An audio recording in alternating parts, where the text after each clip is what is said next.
നമസ്കാരം. എല്ലാവരും കാത്തിരുന്ന ഒരു പ്രധാനപ്പെട്ട അറിയിപ്പാണ് ഈ സമയത്ത് ഷെയർ ചെയ്യുന്നത്. സംസ്ഥാന സർക്കാരിൻ്റെ ക്ഷേമ പെൻഷൻ്റെ വിതരണം നമ്മുടെ സംസ്ഥാനത്ത് ആരംഭിച്ചിരിക്കുകയാണ്. ഇന്നലെ ബാങ്ക് പണിമുടക്കാണ് എങ്കിൽ പോലും സംസ്ഥാനത്ത് ഇതെല്ലാം തന്നെ മറികടന്നുകൊണ്ട് പെൻഷൻ വിതരണം ആരംഭിച്ചിരുന്നു. ചുരുക്കം ചില ബാങ്ക് അക്കൗണ്ടിലേക്കാണ് തുക പക്ഷേ ട്രാൻസ്ഫർ ചെയ്യാനായിട്ട് സർക്കാരിന് സാധിച്ചിട്ടുള്ളത്. 2000 രൂപ വീതമുള്ള പെൻഷൻ വിതരണമാണ് നമ്മുടെ സംസ്ഥാനത്ത് ഇപ്പോൾ നടന്നുകൊണ്ടിരിക്കുന്നത്. ഇന്നലെ ലഭ്യമല്ലാതിരുന്ന എല്ലാ ഗുണഭോക്താക്കളുടെയും ബാങ്ക് അക്കൗണ്ടിലേക്ക് ഇന്ന് തുക കയറും. ഇന്ന് രാവിലെ 10 മണി മുതൽ, അതായത് ബാങ്കിംഗ് ടൈം ആരംഭിക്കുന്ന സമയം മുതൽ തന്നെ ഈ തുക വിതരണം നടക്കുന്നതാണ്. അതുകൊണ്ട് തന്നെ എല്ലാ ഗുണഭോക്താക്കളും 63 ലക്ഷത്തിൽ 26.5 ലക്ഷത്തോളം വരുന്ന ഗുണഭോക്താക്കൾക്ക് ബാങ്ക് അക്കൗണ്ടിലേക്കാണ് തുക ലഭ്യമാകുന്നത്. അപ്പോൾ അതിനു വേണ്ടിയിട്ടുള്ള എല്ലാ നടപടിക്രമങ്ങളും സർക്കാർ സ്വീകരിക്കുകയും ചെയ്തിട്ടുണ്ട്. ഇനി ക്ഷേമനിധി ബോർഡ് വഴി ആനുകൂല്യം വാങ്ങുന്നവർക്കുള്ള പെൻഷൻ വിതരണവുമുണ്ട്. എന്നാൽ നിർമ്മാണ തൊഴിലാളി ക്ഷേമനിധി ബോർഡിലൊക്കെ ഇടസമയത്താണ് വിതരണം നടക്കുക. ഈ പെൻഷൻ വിതരണത്തോടൊപ്പം ചേർത്ത് അവർക്ക് സാധാരണഗതിയിൽ വിതരണം നടക്കാറില്ല. അതുമാത്രമല്ല, മാസങ്ങളുടെ കുടിശ്ശികയുണ്ട്. അതിൽ പക്ഷേ ഒരു ഗഡുവൊക്കെ ആയിരിക്കും ചിലപ്പോൾ ലഭിക്കുകയും. എന്നാൽ നിർമ്മാണ തൊഴിലാളി ക്ഷേമനിധി ബോർഡിലെ പെൻഷൻ വിതരണവുമായി ബന്ധപ്പെട്ട അറിയിപ്പുകളൊന്നും നൽകിയിട്ടില്ല. ബാക്കിയുള്ള ക്ഷേമനിധി ബോർഡ്, അതോടൊപ്പം തന്നെ സാമൂഹിക സുരക്ഷാ പെൻഷൻ സ്കീമിൽ ആനുകൂല്യം വാങ്ങുന്നവർ എല്ലാവർക്കും ധനസഹായ വിതരണം ഉണ്ടായിരിക്കുന്നതാണ്. കൈകളിലേക്കും വരുന്ന ദിവസങ്ങളിൽ തന്നെ ഈ തുക സുരക്ഷിതമായിട്ട് എത്തിച്ചേരുന്നതുമായിരിക്കും. ഇപ്പോൾ നമുക്ക് സേവനയുടെ സൈറ്റിലെ സ്റ്റാറ്റസ് പരിശോധിക്കുമ്പോൾ തുക ബാങ്കിന് കൈമാറിയെന്ന് കാണാൻ സാധിക്കുന്നതാണ്. ബാങ്കിന് കൈമാറി ചിലർക്കത് ബാങ്കിലേക്ക് എത്തിച്ചേർന്നു.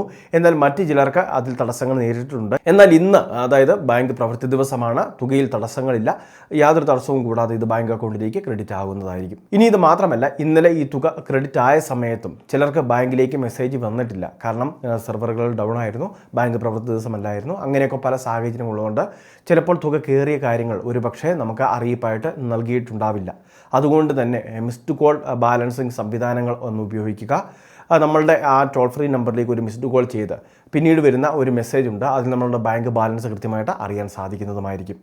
ഒരു തടസ്സവും കൂടാതെയാണ് ഇപ്പോൾ പെൻഷൻ വിതരണം നടന്നുകൊണ്ടിരിക്കുന്നത്. എല്ലാവർക്കും പെൻഷൻ തുക എത്തിച്ചേരുന്നതുമായിരിക്കും. നിലവിൽ സ്ത്രീ ഗുണഭോക്താക്കൾക്ക് നോൺ റീമാരേജ് സർട്ടിഫിക്കറ്റ്, അത് വിധവാ പെൻഷനും അവിവാഹിത പെൻഷൻ വാങ്ങുന്നവർക്ക് ബാധകമാണ്. 60 വയസ്സിന് മുകളിൽ പ്രായമുള്ളവർ സമർപ്പിക്കേണ്ട ആവശ്യമില്ല, അല്ലാത്തവർ ഇത് കൊടുക്കണം. അതിനുള്ള സമയപരിധി 2026 മാർച്ച് മാസം വരെ സർക്കാർ ദീർഘിപ്പിച്ചിട്ടുണ്ട്. അതുകൊണ്ട് തന്നെ മാർച്ച് മാസം വരെയുള്ള പെൻഷൻ തുകയിൽ നമുക്ക് തടസ്സങ്ങൾ ഉണ്ടായിരിക്കുന്നതല്ല, ഒരു തടസ്സവും കൂടാതെ എത്തിച്ചേരുന്നതായിരിക്കും. ഇനി വരുമാന സർട്ടിഫിക്കറ്റിൻ്റെ ഒരു കാര്യം. നിലവിൽ വരുമാന സർട്ടിഫിക്കറ്റ് നാളിതുവരെയായിട്ട്, അതായത് ഒരിക്കൽ പോലും പെൻഷൻ ലഭിച്ചു തുടങ്ങിയതിൽ പിന്നെ ഒരിക്കൽ പോലും ഈ രേഖ സമർപ്പിച്ചിട്ടില്ല എങ്കിൽ അവർ മാത്രമാണ് വരുമാന സർട്ടിഫിക്കറ്റ് ഏൽപ്പിക്കേണ്ടത്. അങ്ങനെ ഒരു 3 ലക്ഷം പേരുടെ ലിസ്റ്റാണ് സംസ്ഥാന സർക്കാർ ആ സമയത്ത് പറഞ്ഞിരുന്നത്. അപ്പോൾ അങ്ങനെയുള്ളവരോട് കൃത്യമായിട്ട് പഞ്ചായത്തിൽ നിന്ന് തന്നെ ഈ അറിയിപ്പുകൾ എത്തിയിട്ടുണ്ടാകും. അങ്ങനെയുള്ളവർ വരുമാന സർട്ടിഫിക്കറ്റ് കൂടി കൃത്യമായിട്ട് ഏൽപ്പിക്കുക. മുൻപ് ഇത് സമർപ്പിച്ചിട്ടുള്ളവർ ഇനി അത് പുതുക്കേണ്ട ആവശ്യമില്ല. നിലവിൽ ഇത് കൃത്യമായിട്ട് സേവനയുടെ സൈറ്റിൽ പരിശോധിക്കുമ്പോൾ വരുമാന സർട്ടിഫിക്കറ്റിൻ്റെ ഭാഗത്ത് ബാധകമല്ല എന്നൊക്കെയാണ് കാണിക്കുന്നത് എങ്കിൽ നമുക്ക് പ്രശ്നങ്ങളില്ല, തടസ്സമില്ലാതെ തുക ലഭിക്കും. എന്നാൽ സമർപ്പിച്ചിട്ടില്ല എന്നാണ് കാണുന്നത് എങ്കിൽ തീർച്ചയായിട്ടും ആ വരുമാന സർട്ടിഫിക്കറ്റ് നമ്മൾ ഏൽപ്പിക്കേണ്ടവരാണ് എന്നൊരു കാര്യം പ്രത്യേകം ശ്രദ്ധിക്കുക. അപ്പോൾ ഈ പ്രധാനപ്പെട്ട പെൻഷൻ വിതരണ അറിയിപ്പ് നിങ്ങളൊന്ന് ശ്രദ്ധിക്കുക.